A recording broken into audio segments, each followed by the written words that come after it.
किसान आंदोलन याद है दोस्तों आपको? आंदोलन जो आजाद भारत के इतिहास में अब तक का सबसे बड़ा आंदोलन था, जो कि किसानों ने अच्छी मंशा के साथ किया। 750 किसानों ने उस आंदोलन के लिए अपनी शहादत दे दी।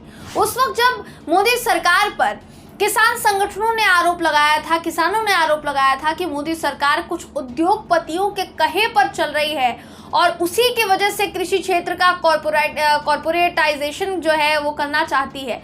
लेकिन तब किसानों को खालिस्तानी का नाम दिया गया था, देशद्रोही, मवाली के नाम से बुलाया गया था। किस किस ने बुलाया था आप जानते हैं। लेकिन अब एक ऐसी रिपोर्ट सामने आई है जिससे उन कृषि कानूनों की पोल खुल गई है और किसान जो कह रहे थे वो सही लग रहा है। नीति आयोग जिसने इस बिल को मंजूरी दी, उसे एक सॉफ्टवेयर कंपनी चलाने वाले बिजनेसमैन ने आइडिया दिया था दोस्तों। ये आप पता चला है, रिपोर्ट में सामने आया है। इस रिपोर्ट में और क्या क्या खुलासे हुए हैं, वो है कौन जिनके इशारे पर यह काम किया गया, आपको बताऊंगी इस खबर में। नमस्कार, मेरा नाम है जयंती झा और आप देख रहे हैं देश नीति। देश नीति, केवल सच्ची और पक्की खबरें। द रिपोर्टर्स कलेक्टिव ने मोदी सरकार की किसानों के कहीं ना कहीं जो मंशा है किसानों को लेकर, उसको उजागर कर दिया है। शरद मराठे, वो नाम जो कि 3 कृषि कानूनों को लाने के पीछे एक सबसे बड़ा नाम बताया जा रहा है। इसी व्यक्ति को लेकर एक रिपोर्ट सामने आई है, द कलेक्टिव रिपोर्ट की, रिपोर्टर्स की, जिसमें ये पता चला है कि नीति आयोग को ये जो आइडिया है एक सॉफ्टवेयर कंपनी चलाने वाले बिजनेसमैन ने दिया था और उसी की सलाह के मुताबिक किसानों की आय दुगनी करने के उपाय सुझाने के लिए टास्क फोर्स बनाया गया था। बाद में शरद मराठे नाम का ये जो व्यक्ति था, जिसके पास मैकेनिकल इंजीनियरिंग की डिग्री है बकायदा, ये बिजनेसमैन टास्क फोर्स में शामिल होता है जो कि नीति आयोग की तरफ से बनाई जाती है।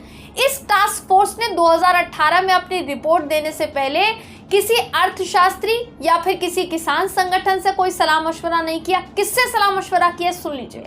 Adani group, Mahindra group, Patanjali group, ITC, ये कॉर्पोरेट्स हैं बड़े बड़े, इनसे सलाह ली गई थी।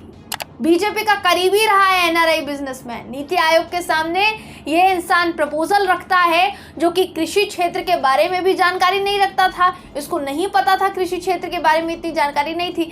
इसकी शुरुआत अब कहां से हुई है इस बात को भी समझ लीजिए। अक्टूबर 2017 शरद मराठे ने नीति आयोग के तत्कालीन उपाध्यक्ष राजीव कुमार को एक चिट्ठी लिखी, जिसमें कृषि में सुधार करने के लिए एक बड़ा दृष्टिकोण और अवधारणा टाइप जो नोट है दोस्तों, वो लिखा गया था कि हम ऐसा करना चाहते हैं। अब ये जो चिट्ठी लिखी गई वो आपके स्क्रीन पर आपको दिखा रहे हैं और बहुत लंबी रिपोर्ट है। तो जाहिर है शरद मराठे को किसानी का क भी नहीं पता था जैसा बोला जा रहा है, और उन साहब की एक सलाह ऐसी पत्थर की लकीर बनी कि किसानों से सरकार ने संघर्ष करवाया। ऐसा वैसा नहीं, बहुत संघर्ष। लेकिन फिर भी बलिहारी हो किसानों की, जिन्होंने बॉर्डर पर बैठकर विरोध जताया, पुलिस की लाठियां खाई, सर्दी, गर्म, धूप, बारिश, हर जगह हर मौसम में अंत तक डटे रहे, हार नहीं मानी। वरिष्ठ पत्रकार रवीश कुमार जी, इसे लेकर एक लंबा चौड़ा ट्वीट इन्होंने किया है। क्या लिखते हैं आपको दिखाते हैं, इस वक्त आपकी स्क्रीन पर उनका ट्वीट आपको दिखा रहे हैं। लिखते हैं कि क्या देश के किसानों को पता है शरद मराठे कौन है? क्या किसानों को पता है कि कृषि कानूनों के विरोध से उन्होंने कितनी बड़ी लड़ाई जीती है?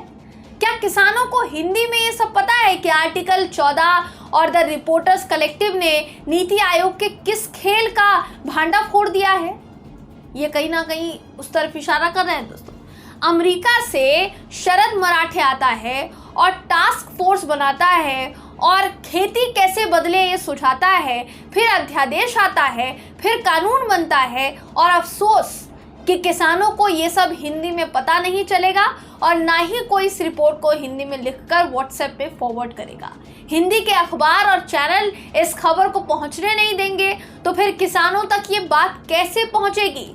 प्रधानमंत्री के भाषण को श्रेष्ठ और राहुल गांधी के भाषण को औसत बताने वाले पत्रकार भी इस खबर पर हाथ नहीं लगाएंगे, ये रवीश कुमार ने कहा है।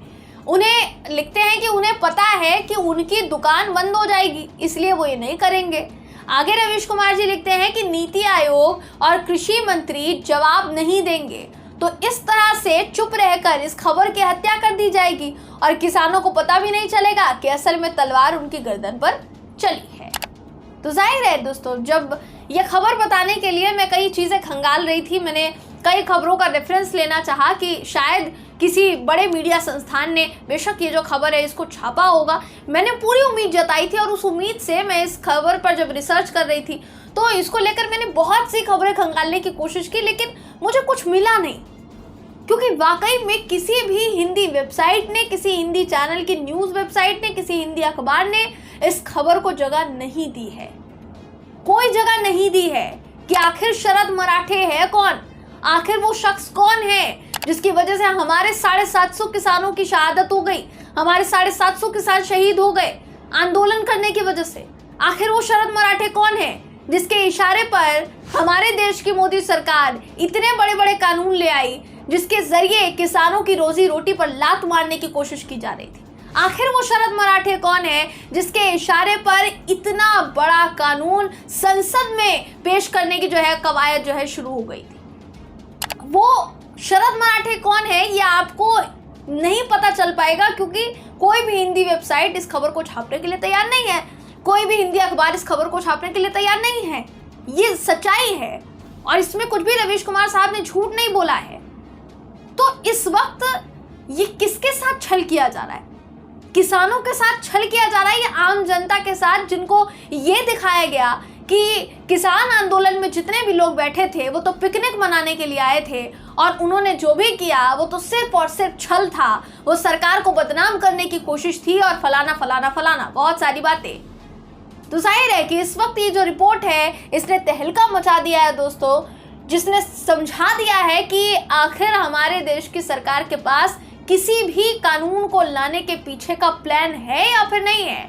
किसी एक फलाना इंसान के एडवाइस पर कानून लाए जाते हैं और उसको पालन कराने की पूरी कोशिश जो है वो की जाती है। अब इस पर आप क्या सोचते हैं दोस्तों, आपकी क्या राय है, कमेंट करके ज़रूर बताइएगा। वीडियो अगर आपको पसंद आया हो तो वीडियो को लाइक कीजिए, शेयर कीजिए, चैनल को सब्सक्राइब करना बिल्कुल भी ना भूलें। फिर मुलाकात होगी आपसे अगली वीडियो में, तब तक के लिए नमस्कार। आपका एक सब्सक्राइब हमारे लिए महत्वपूर्ण है। देश नीति को अभी सब्सक्राइब करें और बेल आइकन को दबाना ना भूलें।